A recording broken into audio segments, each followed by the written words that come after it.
we're going to prepare a brisket for barbecuing. Now, some people ask, how do you pick a brisket? Some people say, well, it's got to be bendable.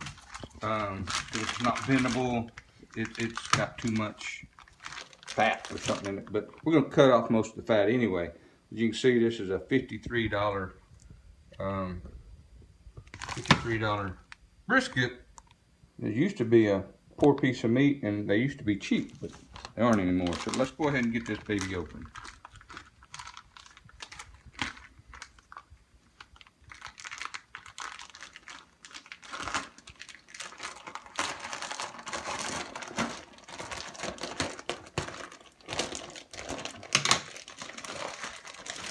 Okay, there's two sides to the brisket. There's the non-fat side, even though it has some fat, that's fat. And there's the fat side. And we're always going to cook this brisket with the fat up, okay?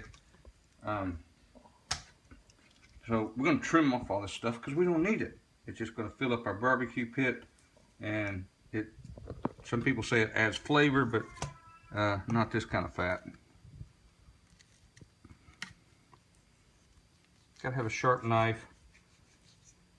See, that's all fat. There's hardly any meat. There's just a little piece of meat right there. But you got to dig into it.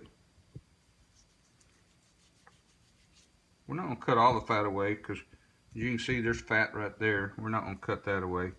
That's going to cook out during the cooking process. But I am going to try to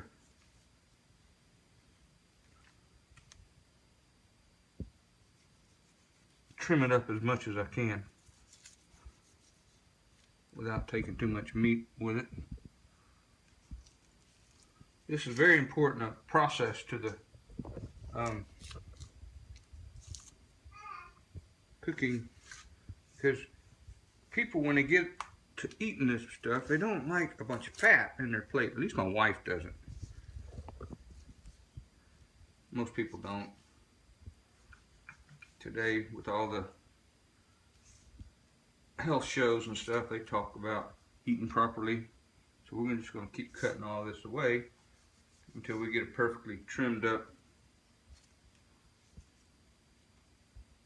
brisket with a little bit of fat still on it, just for the flavoring.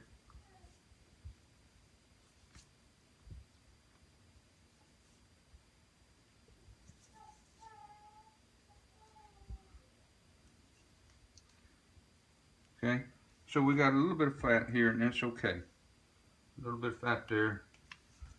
I'm going to turn it over. We're going to start trimming all this fat off.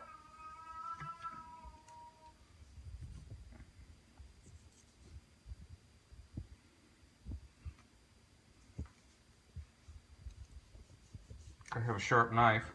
I sharpened it before we started.